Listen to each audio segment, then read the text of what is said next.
Sejam todos bem-vindos a mais uma aula de Física. Eu sou a professora Dália e daremos continuidade falando ainda em cinemática sobre o movimento retilíneo uniformemente variado. Aqui temos algumas unidades de distância com nomes e símbolos, sendo elas quilômetro, metro, centímetro e milímetro. Valores de equivalência: 1 quilômetro é igual a 1000 metros, 1 metro é igual a 100 centímetros e 1 centímetro é igual a 10 milímetros. Essas unidades de distância são adotadas pelo Sistema Internacional de Medidas, que é o SI, e onde nós temos como padrão de unidade o metro. Vale destacar também a velocidade média, onde nós temos a variação dessa posição dividido pela variação do tempo, tá? Onde nós temos como informações a posição final, menos a posição inicial, e o instante final, menos o instante inicial, ou seja, tempo. Um exemplo, para deixar um pouco mais claro como calcular essa velocidade média: uma tartaruga consegue percorrer a distância de 4 metros em 200 segundos. Qual sua velocidade média em metros por segundo? Anotando as informações que temos em números, 4 metros significa a variação de espaço ou posição, o 200 a variação do tempo, e substituindo esses valores nas fórmulas, teremos que 4 metros dividido para 200 é igual à velocidade 0,02 metros por segundo. Temos também a unidade de velocidade. Como transformá-las, como utilizá-las? O Sistema Internacional, geralmente, como acabamos de ver no exemplo da tartaruga, utiliza metros por segundo. Porém, o mais utilizado no nosso sistema do cotidiano é quilômetros por hora. Então, temos que fazer uma conversão, ou seja, as mudanças. Para mudar de metros por segundo para quilômetros por hora, multiplicamos o valor por 3,6. Já para mudar de quilômetros por hora e voltar para metros por segundo, fazemos o contrário, dividimos por 3,6. Exemplo: para fazer uma conversão de 10 metros por segundo em quilômetros por hora, pegamos o valor de 10, multiplicamos por 3,6 e encontraremos o resultado de 36 km por hora. Ou teremos que a cada 10 metros por segundo equivale a 36 km por hora. Já se pegarmos 108 km por hora para transformar em metros por segundo, teremos que fazer o contrário. Dividir 108 para 3,6 e encontraremos o valor de 30 metros por segundo. Assim, 108 km por hora equivale a 30 metros por segundo. A aceleração média também é importante relembrarmos a fórmula, onde as informações que temos nela é que para calcular a aceleração média, temos a variação da velocidade dividida pela variação do tempo, ou seja, a velocidade final menos a velocidade inicial e o instante final menos o instante inicial. Para poder reconhecer as características de um movimento retilíneo uniformemente variado, podemos destacar aqui: para ele ser esse movimento, tem que ter a velocidade que varia uniformemente de acordo com o tempo, com o passar do tempo, tá? Então, essas quantidades são iguais em intervalos de tempo. Ele também possui uma aceleração do móvel constante, à medida que passa o tempo, e é diferente de zero. E o espaço percorrido aumenta proporcionalmente ao quadrado do tempo. Para classificar o tipo de movimento da aceleração, podemos analisar os sinais. O sinal da aceleração sendo positivo e o da velocidade sendo positivo, ao multiplicar eles, vai dar positivo e o tipo de movimento é acelerado e progressivo.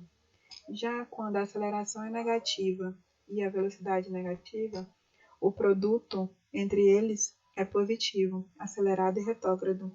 Já a aceleração vezes a velocidade sendo uma positiva e a outra negativa, obteremos negativo, o produto, e o tipo de movimento é retardado e retrógrado, e o sinal da aceleração sendo negativo e o sinal da velocidade positivo, teremos o produto de negativo, tipo de movimento retardado e progressivo. Temos também que destacar algumas equações. No caso, começaremos pela equação horária das posições, que é como um macete, vamos assim dizer, utiliza para lembrar sorvetão ou sentado no sofá vendo televisão até meia-noite. Então, ele destaca na frase as letras que serão utilizadas na fórmula. Eles deixam destacado em vermelho o S inicial, a velocidade inicial, o tempo, a aceleração, o tempo e a divisão por 2. Já nós temos também a equação horária da velocidade, que tem como lembrete vi você à toa. Velocidade final igual a velocidade inicial, que é igual a aceleração vezes o tempo.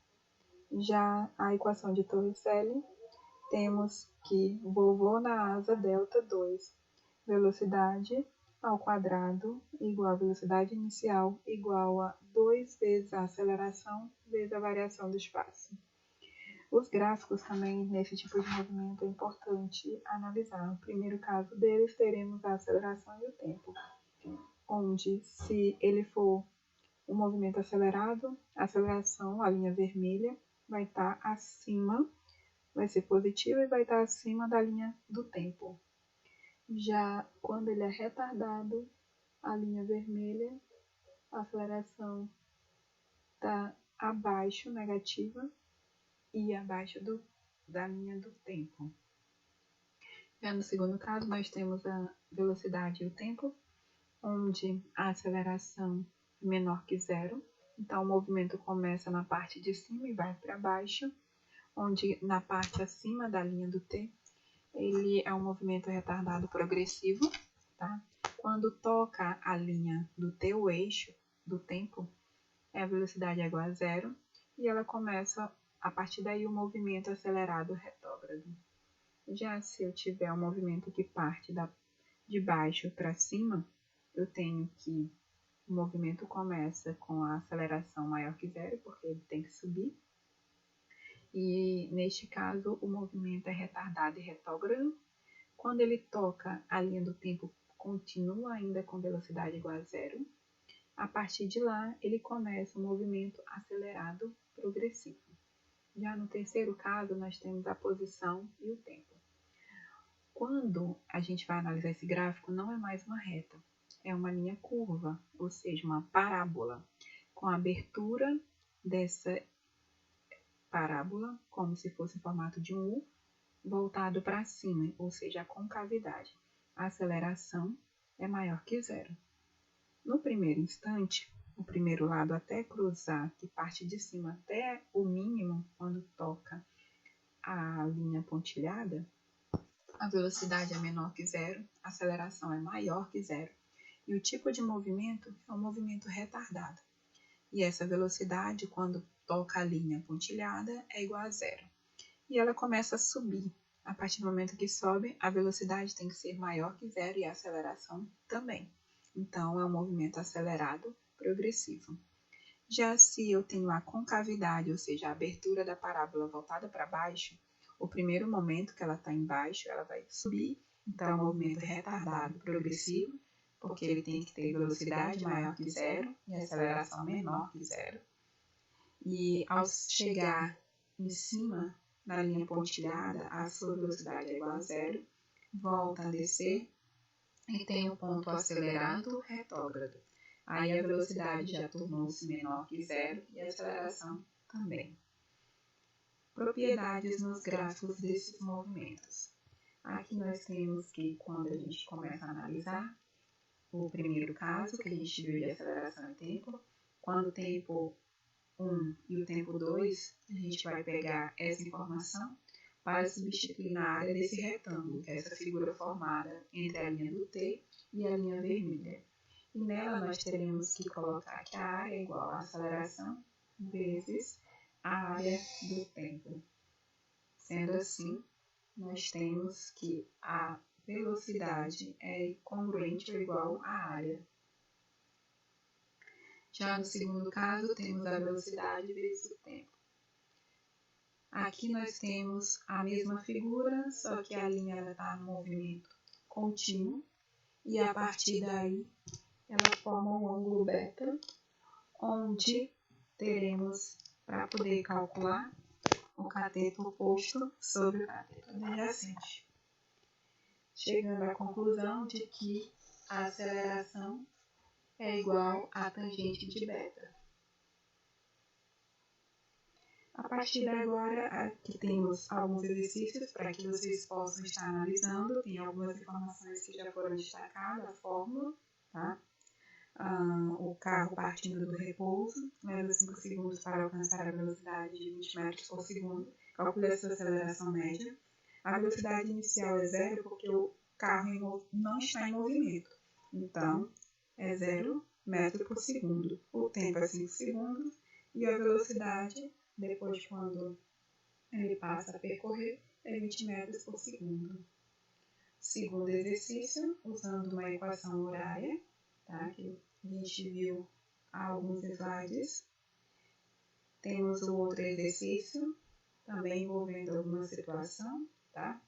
E a partir dele temos o último exercício, que é esse de número 4. Bons estudos, até a próxima aula.